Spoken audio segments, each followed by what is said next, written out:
It's the 202. It's the 202. It's the 202. It's the 202. This is how we do when we party in the 202. It's the 202. Hello, everyone. Coming up on the 202, every once in a while, the stars align in the music universe to create a young prodigy. If you haven't heard about him yet, you'll soon be talking about the very talented pianist, Matthew Whitaker. Another person everyone's talking about is an amazing young culinary star and his extraordinary rise to fame against all odds.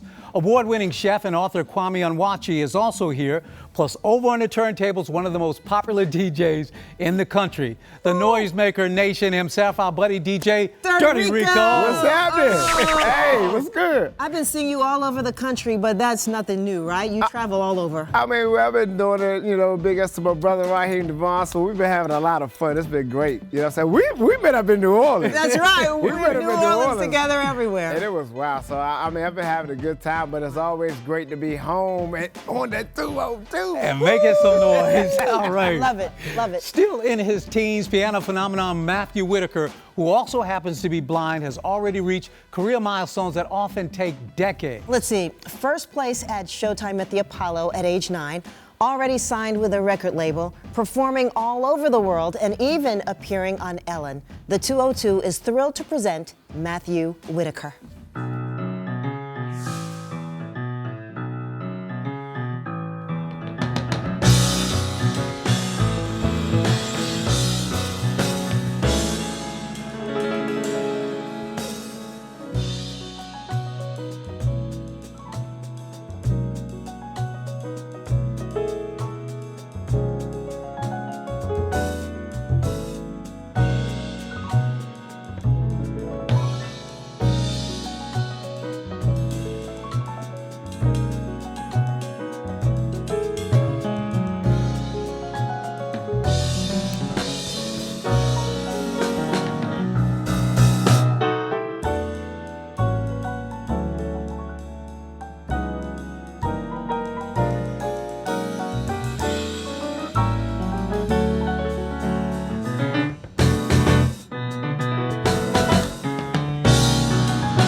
Up next, from selling candy on the subway to a celebrated chef and restaurateur, the unprecedented rise of a young black chef. Executive chef, author, and comeback kid Kwame Onwuachi joins us when the 202 returns.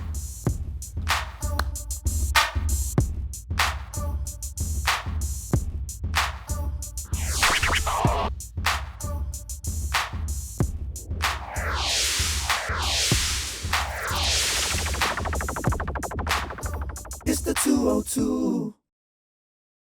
It's the 202. It's the 202. It's the 202. It's the 202.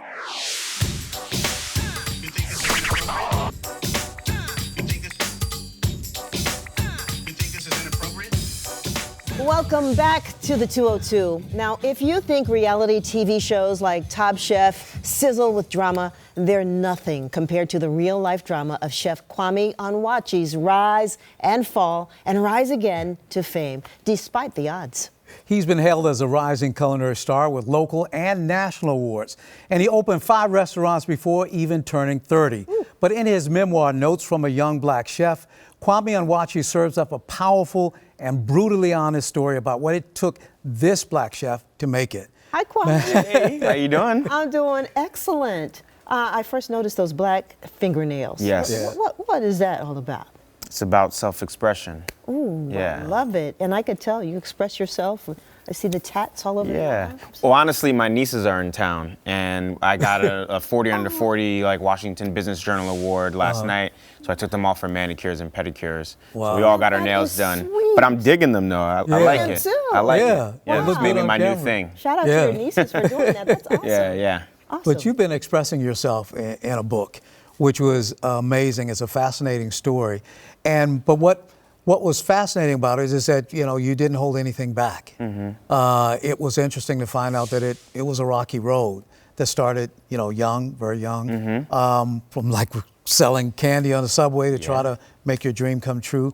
What was it like, you know, doing those days on New York subways, doing that? It was tough. I mean, we were talking about hip hop earlier. I used to Yeah. put on Big Pun and, you know, Fat Joe right before to like get me, because, you know, they're from the Bronx and, you know, they have a really good song called Twins. It's a deep cover version. And yeah, I mean, it was a hustle, you know. I had to really convince myself that I could do this. I had to practice my spiel in the mirror because I grew up in the city, you know, and I would see my friends on the subway and I had to be prepared for that. But it wasn't about that. It wasn't about them. It was about my goal and what I had to do to get there. I wasn't going to let anybody's opinion of me stop that. I love that. You know, it's hard to stand out in New York, and especially when you cook, when you're a chef, because you can get food on the street, good food. So much good food. Good food. So much good you food. know, and you have to have it good because a New Yorker will tell you, what is this crap? What made you think, you know what, the way I cook, what I put together with my ingredients, it's going to be special. It's going to cut right through all of that other stuff.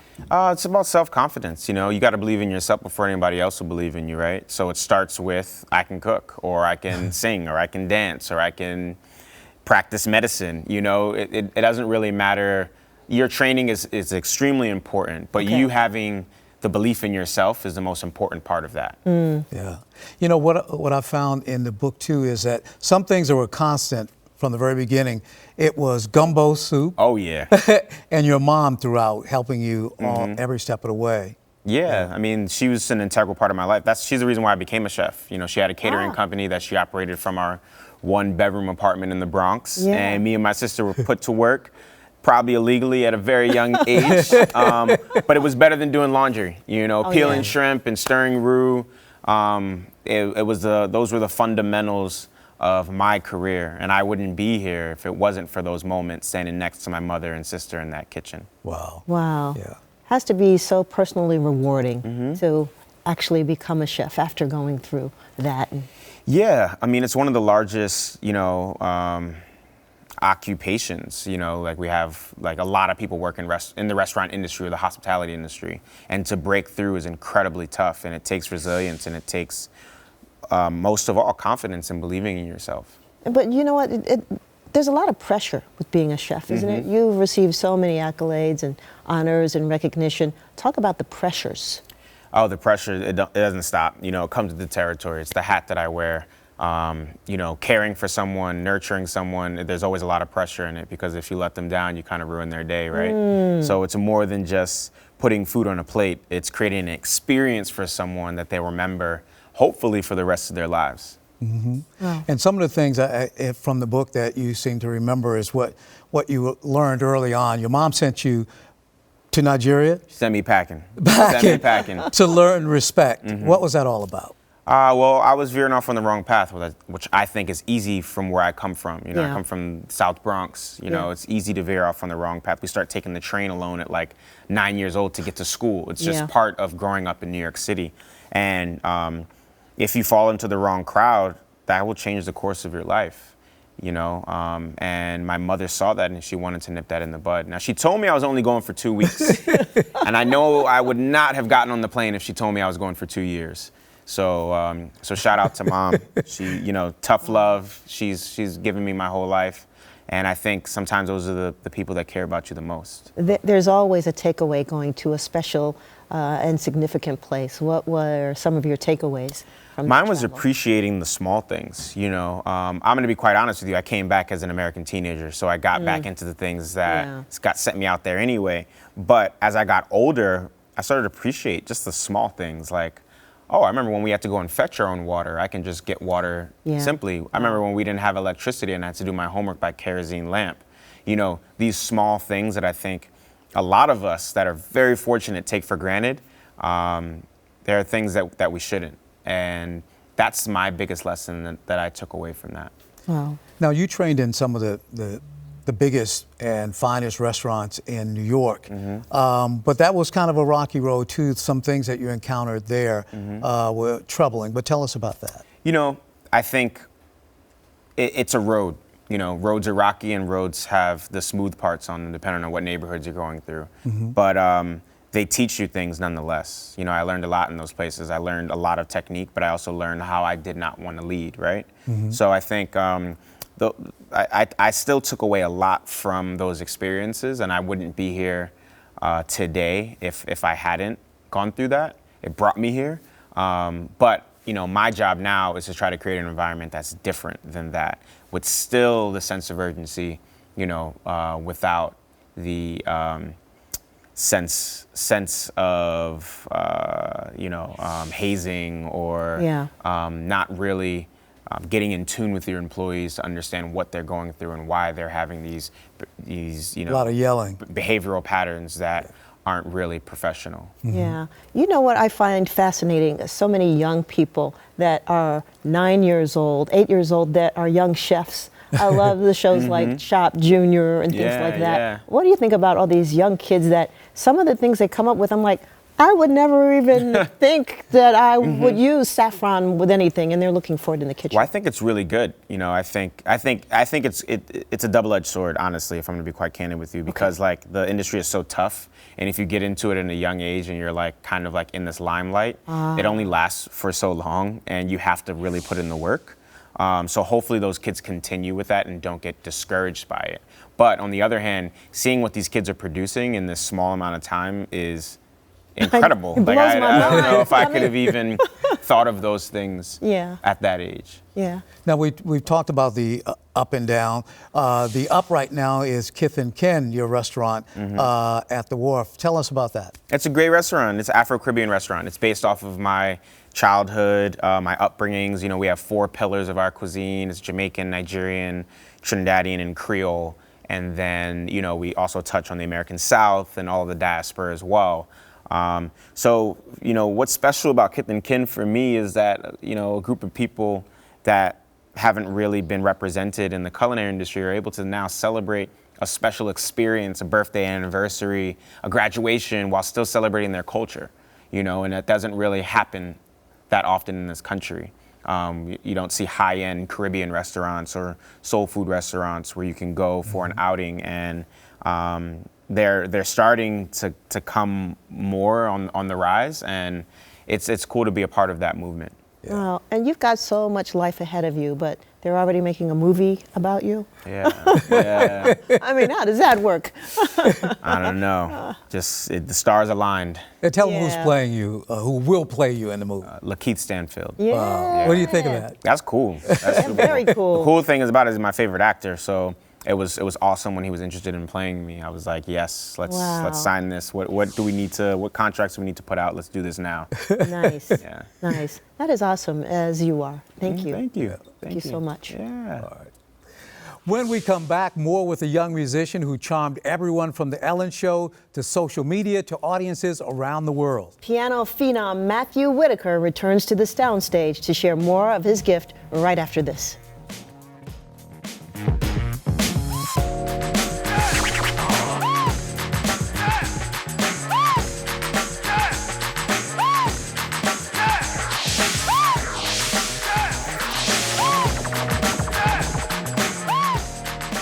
It's the 202.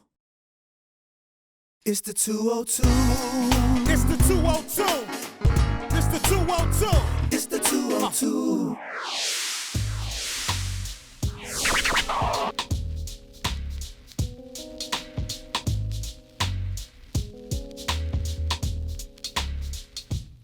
Welcome back to the 202. Matthew Whitaker is such a talented young musician that when he was only 10 years old, he opened for the legendary Stevie Wonder at the Apollo Theater.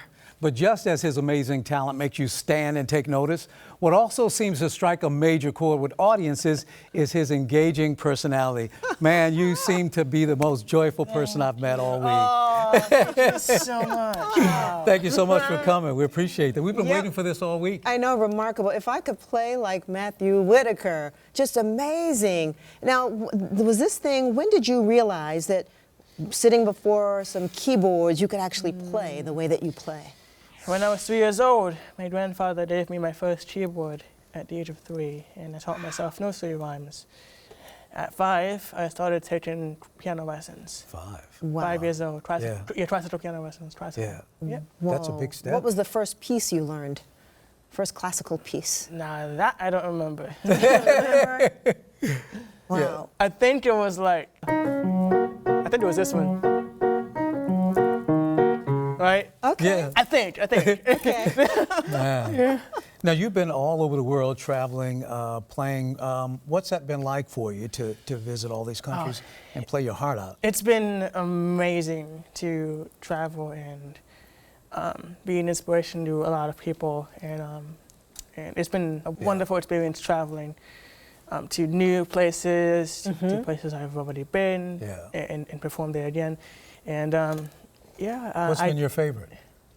Oh, all of them. all of them. But I can't wait to keep on doing it. you know? Awesome. I'm sure one of the places you visited, a lot of your friends ask you about it when you visited the set of The Ellen Show. Talk about that experience. Because Ellen, her personality matches yours. Yes. Ellen is amazing. Like her personality, like I said, is really amazing. And she loves, to be an inspiration to other people, like I do. Yeah. The big question is, have you been playing the vibraphone? Yes. Yes, I have. Yeah. What's that been like? It's really good. Yeah. Really good. It's different, but like all things, not everything's the same. Yeah. Is it going to appear in one of your new selections one day? Hopefully. Are you always making music or always hearing music and ready to play? Oh yeah, definitely. I always get inspired by other music, other people in general, their personality. Like, for example, I wrote, on my first CD, there's a song that I wrote for my sister called Song for Ali. And I wrote it as a ballad, and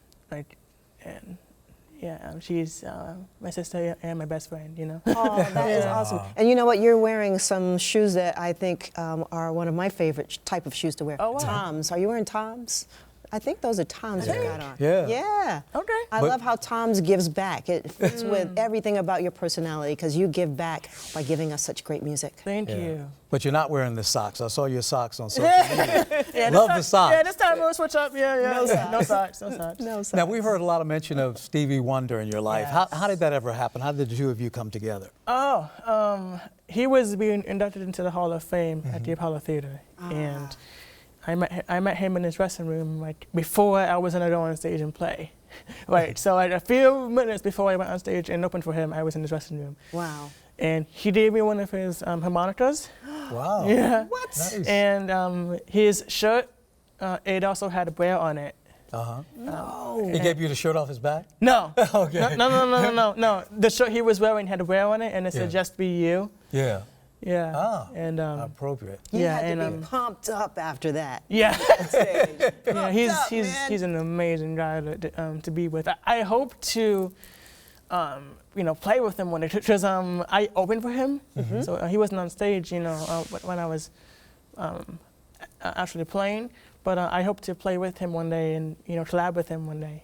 We hope so too. Yeah. We hope so too. Now, you put out new music. Tell us quickly, what was the inspiration behind this latest music? Emotions, which is what I played. That one, so I go to a music store in New York for the blind and visually impaired. Last year, they had their concert at the Metropolitan Museum. And the theme of the show was Rhythm of Life, and they wanted me to compose a song for the show. And this song has a lot of different time signatures and in different styles of music.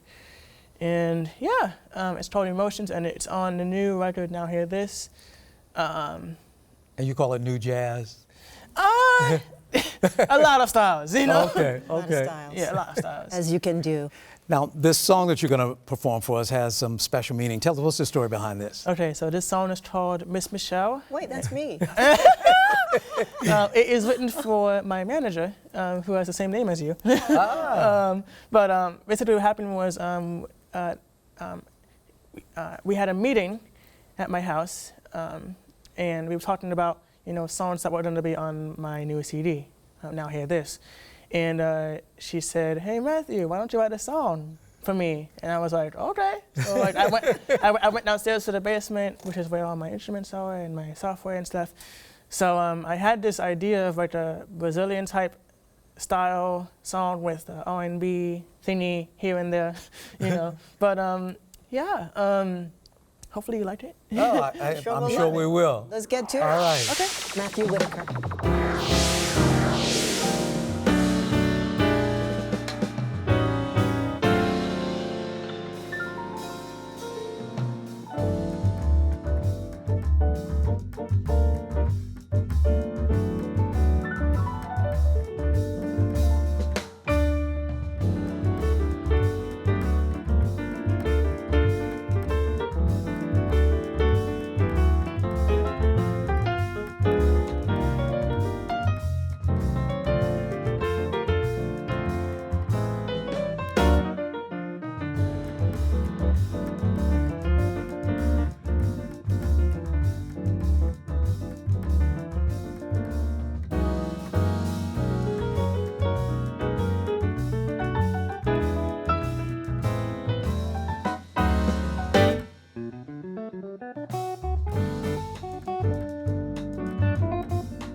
Amazing, man. Thank you so much. Awesome. Awesome. You were amazing. You got to come back. Yep. All right, big thanks to our guests today, Matthew Whitaker, Chef Kwame Onwuachi, and of course my co-host, Michelle Wright. And thanks to the amazing DJ Dirty Rico and to all of you for watching. We'll see you again next time on the 202.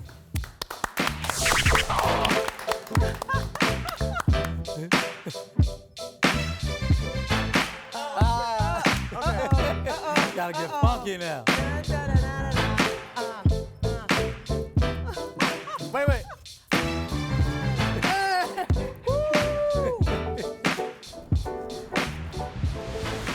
This the 202.